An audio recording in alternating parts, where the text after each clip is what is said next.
Hi guys, welcome to another Gerald Viking video. This time's a little bit different. I'm just going to talk about the gear I use after a couple of people on YouTube have asked about this kind of stuff. So I'm going to tell you a little bit about myself first. I'll try and tone down the Geordie accent a little bit and speak a little bit slower, because I know a lot of people around the country don't understand a lot of Geordie, even though it's the best place to live in the world. So it's a little bit about myself. I live on the banks of the Tyne, where I first began fishing at 10 years old. First fish was a whiting and I caught on garden worm. I then moved into mackerel fishing on the South Shields Pier. Caught my first pollock on a lure, and this got me hooked on lure fishing. When I was 20, I got my first car, and I read an article in the Sea Angler from a local angler who had been fishing up at St Abbs and over at the Mull of Galloway, catching pollock on lures. It looked absolutely fantastic, so I thought I'd give this a go, and to be honest, I've been hooked on lure fishing in the summer ever since. I had many successful pollock trips over to the Mull of Galloway in the early 1990s. Unfortunately, the place is a shame. It's a shadow of its former self now, and I very rarely go over to that neck of the woods anymore. So I started fishing in the summer around Eyemouth and St Abbs in the late 1980s using peeler crab mainly, and I noticed a lot of the anglers up there were using really heavy rock rods, beach casting type gear, 6-ounce weights and all that type of stuff, and I realised that it wasn't really necessary to use all this type of heavy gear, because we're fishing into flat seas, basically chucking 30-40 yards, so you could actually get away with it with just using spinning gear, which I've been using ever since. You could pull them out by the boatload. Unfortunately, Eyemouth again, it's a shadow of its former self off the rocks. You still catch a few codlin, but now it's mainly wrasse with the odd pollock and coley. In the early 2000s, I became a global moderator for the forum World Sea Fishing. At first I was a northeast moderator, and then, as I say, I become a global moderator. I've done this for a couple of years, and I've also done a few articles for Sea Angler on marks and how to fish them in the northeast in Scotland. Scotland is my main area where I like to fish. There's nothing like it, unless you go to Ireland, I suppose, but I've never ever been there. One day I will.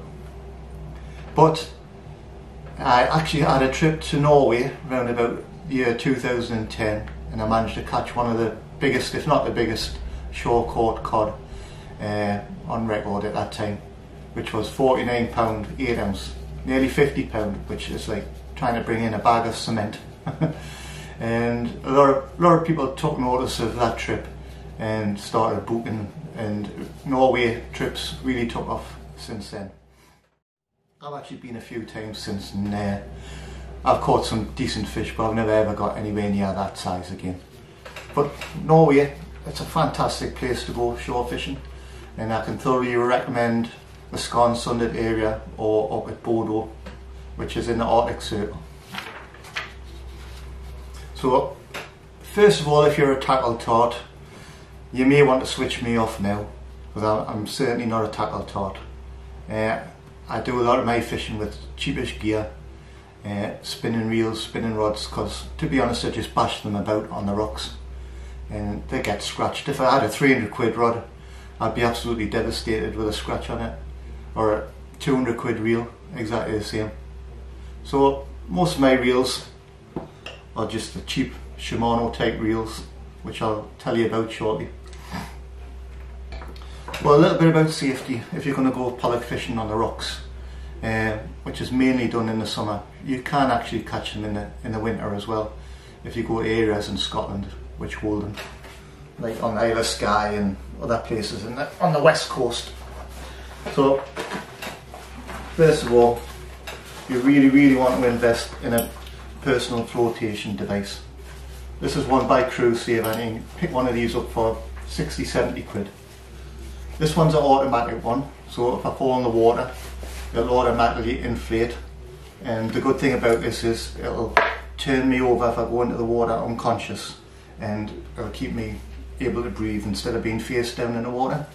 I've also got the option with a toggle here of setting it off myself if I feel in danger. So like I say, I must get yourself one of these. You're going to fish rock marks where you could actually get swept off or fall in. It's another thing about the weather as well. You only really want to go fishing in the summer when it's flat calm.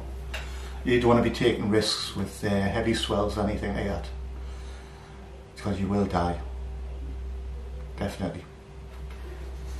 So you also want a good pair of boots with studs in, or studded waders, but I don't like wearing waders because the areas I go fishing are quite a long walk and you'll end up being really sweaty by the time you get there.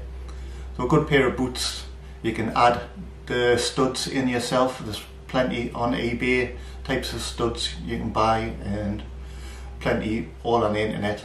Some manufacturers actually make them on purpose so they'll fit your boots and everything. Or you can actually go out and buy a pair of boots which are already studded. I just buy a pair of boots from Sports Direct or something, and I add the studs later, and it probably works out at about 50 quid for a good pair of studded boots.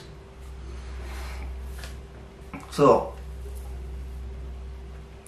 you also may want to buy a VHF radio, something I don't have, but I should actually invest in one, and a flare in case you do get into trouble.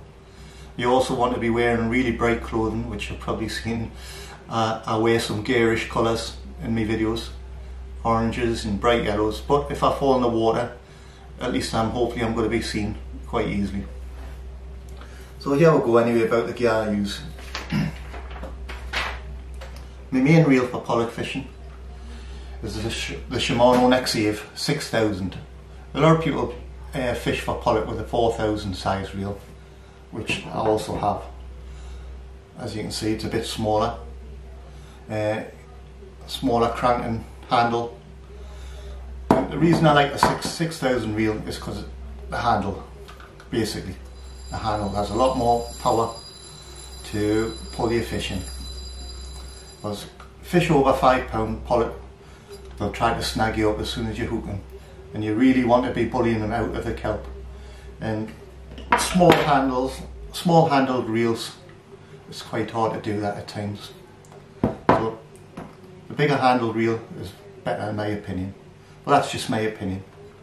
Like I say, everything what I show you today is just my opinion, what I've learned over the years. Lots of people will tell you other things, but this is how I fish. So the Shimano Nexave has a minimum of a £30 braid on. I prefer Berkeley Whiplash because it's got a nice coating on it, which makes it actually feel a bit like monoline when you're casting it. It doesn't make that horrible racket when you're winding. And it's quite thin but really strong. An excellent line to have. It's quite pricey though, it's about 30 quid a spool for 300 metres, but it's worth every penny. With braid, you can buy a braid and you'll get a cheap braid for about a tenner, but you'll end up having to buy more braid because it just snaps and it's rubbish, most of it, to be honest. So I'll pair that reel up with a bass rod, a 2 to 4 ounce bass rod, when I'm chucking about heavyish weights with lures attached up to 4 ounce. And I used to use, if you've been watching some of my videos, I used to use an Abu Devil rod rated 20 to 60 gram, and that was a great rod, but if you watch my last video you'll see I've snapped it. So it was only about 40 quid. I do abuse my rods, and it was, to be honest, it was my fault. Trying to pull fish out of the kelp, trying to pull the plug out of the gut. There you go. So I've invested in a new rod, which I've been told all about, which I haven't actually used at all. And I must say, I don't work for any companies and I'm not sponsored by anybody. So I just go off what other people tell me is good. So I've got the Sonic Fader X, and this is also a, let me see, it's a 10 foot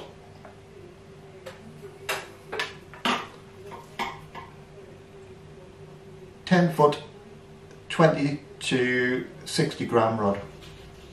It's very similar to the Abu Devil I had. but hopefully this one doesn't snap. And it's actually a little bit lighter and a bit thinner, but for 44 quid seems like a really good rod. The only thing I don't like about these type of rods what I make these days is their eyes. I used to like the double footed eye, not a single one like that, because they're quite easy to bend and break when you're walking on the rocks. But I'll get back to you in the future, in my future videos, and I'll let you know how I get on with that. I also use Savage Gear rod. Savage Gear rods are excellent as well. I've never had any problem with these. This is a Savage Gear 12 to 35 gram multi-purpose predator rod, and it's 8 foot 3 inches. This is an ideal wrestling rod. It's nice and light, plenty of power in it if you need it. It'll easily pull fish in up to about 5 or 6 pound without too much problem.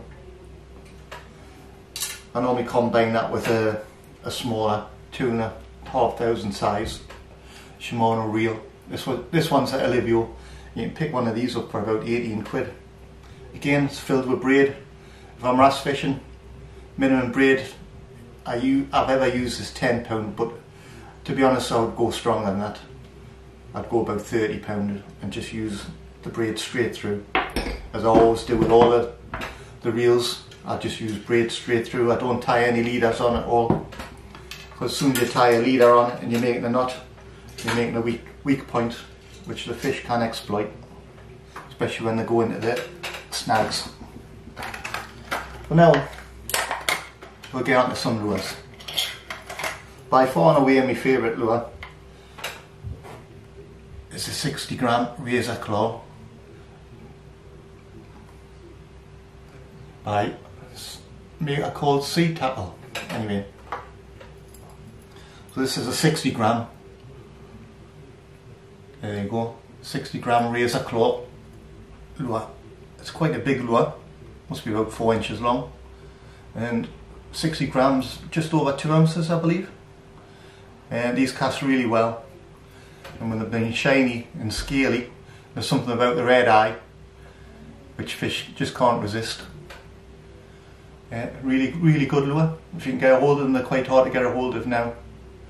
I've just managed to get myself 20 for next summer. Well, I always keep an eye out on the internet to see if I can get a few. They're only about pound 50 at the most. Really good lures for pollock. The way to work these is you can either jig them up and down near the bottom. You don't need to be directly on the bottom for pollock. Within about 20 foot of the bottom is okay. So you can either jig them up and down like that. Cod seem to prefer the lure jigging like that. But jig them, or you can wind them straight in. I've found a combination lately of the jigging up and down, and they seem to shine in the water like that, jigging up and down. And I stop and I wind in slowly, and the fish seem to hit it as soon as I start winding in. They must see the flash in the water, come and investigate and think, oh, I don't fancy that right at this moment. But as soon as I start moving it away slowly, I have it. They'll nail it. Also have the 40 gram version, which is second best in my opinion. I can't seem to work these through the water as well as I do the 60 gram. I always have a mental idea in my head where this lure is in the water, whether it's up near the bottom or near the surface.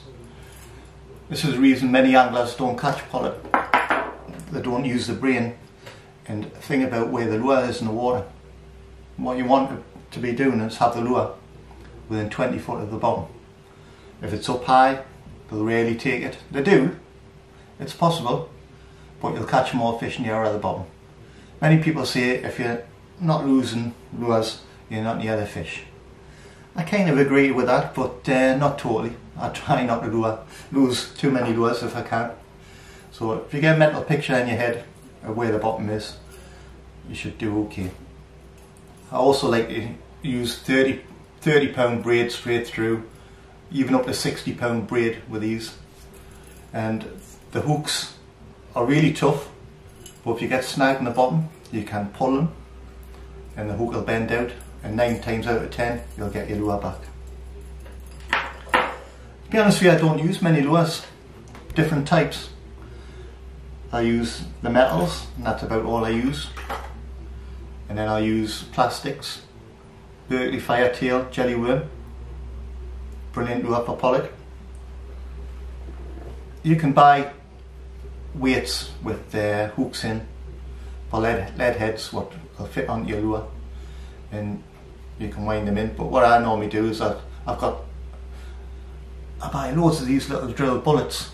I have hundreds of them, so I just use them, and I'll put a hook into the jelly worm, a bait holder hook which will hold your worm on. A bait holder hook is a hook which has little bulbs in the back, and it'll hold the worm on without it coming off or slipping down your hook. And I just thread the little drill bullet down my line like that. Gives the lure a bit weight, and I can easily chuck this out 50 yards or so. It'll take pollock, cod, wrasse, you name it. If they're hungry, they'll have it. Right, for cod, slightly different setup. This is what I use up at St. Abbs a lot. This is rhubarb and custard relax shad. These are made on the continent and have a big paddle tail. Absolutely fantastic in Norway for catching cod. This is where I originally started using them, and the paddle tail on the back puts a lot of vibration in the water, and you can catch cod in the dark on these as well as in the daylight. So again, I'll just use the bait holder hook, stick it through the shad with the point sticking up out the back, not the bottom. Reason being, if it's in the bottom, you'll probably hook the bottom more than if it's in the top.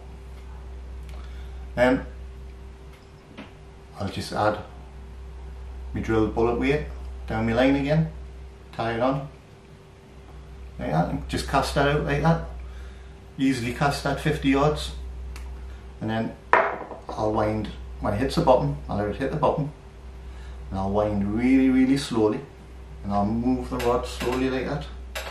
So the lure's probably only moving 12 inches at the most. I'll stop, feel, and I'll wind again, and I'll pull it back. And I might try moving it a little bit quicker so the tail gets going, putting off that nice vibration. And hopefully I've done well. I've caught some nice cod on them at St. Abbs to about £8. You can get various colours of these. Like I say, that one's rhubarb and custard. These ones are a bright yellow, the black head. All work really well. Bright orange with a black head.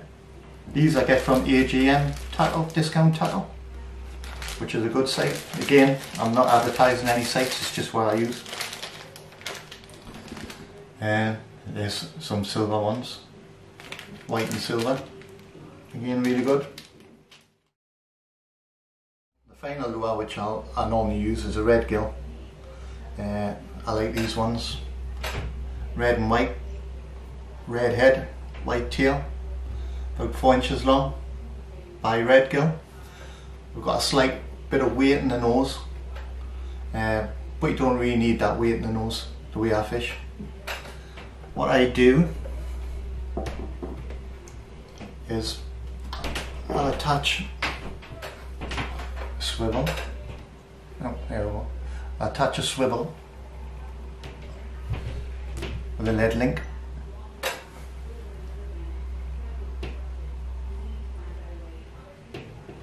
I'll attach a swivel with a lead link to the hook.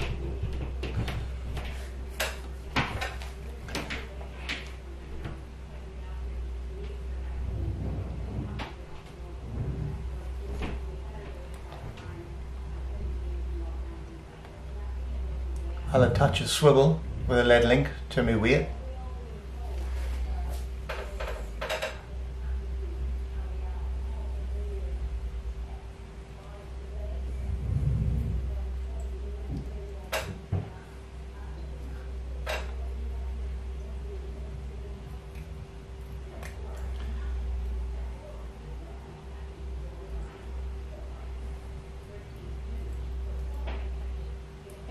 There we go.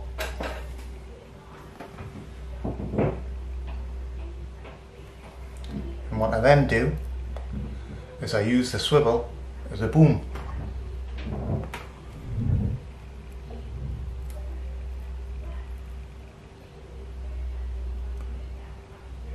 Quite hard to show you actually. Anyway, the main line attaches to this end of the swivel, and my lower line attaches to that end of the swivel, so that would go out up to 5 or 6 foot. Like I see, my main line is attached to the top end of the swivel there, lower line on the bottom, up to 6 foot in length. And I would then, it's an old trick I was taught by anglers in the 1980s. This is how we used to fish in the deep water. You then dig the hook of your red gill into the weight, like that, and that's ready to cast. And you can cast that like that, and as soon as it hits the water, the hook will come out of the weight, and your lure will extend on its 6 foot, 5 or 6 foot of line. And all you need to do then is let it hit the bottom and wind in slowly at the same pace, same retrieve all the way, and hopefully your pollock will hit you. These lures are quite deadly. Local angler Sam Osborne told me about these lures, and I've had tons of pollock on them ever since. You can buy orange, black, they'll all work. Well, these ones seem to do really well for me. So, jelly worms, Berkeley power baits, really work well for me. The relaxed shads, rhubarb and custard I find best, but they all work. Can't be without your drilled bullets or your cherubuscas, if I can see it. I never use them. I just improvise. Your razor claw silver minnows, various sizes, whatever you're happy with. I prefer the heavier ones. I just seem to be able to work them better.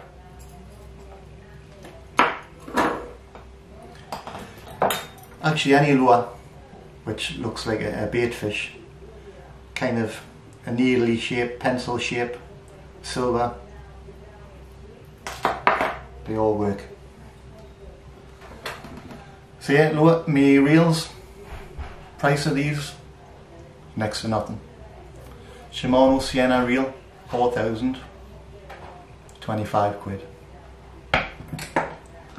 Shimano Olivia reel, 2,500 reel, 18 quid. Shimano Nexave, my favourite, 6,000. A bit pricier than other reels, around about 60 quid. But well worth a penny. My favourite reel, for pollock fishing. Remember, big handle, gives you lots of crank and power. Helps you bully the fish out. Helps you win and not the fish. So I hope you've enjoyed that. A little bit about how I fish. And if you have, subscribe. Tell your friends about my YouTube channel. And get yourself out fishing next spring, summer, autumn, looking for pollock. Find yourself somewhere with deepish water, rough bottom, kept full of kelp, like we'll have in the borders of Scotland or on the west coast of Scotland. And we'll have quite a bit of that on the west coast of Ireland and also on the west coast of Wales. Llyn Peninsula, the Llyn Peninsula, sorry if I can say that, is a good area to try for pollock.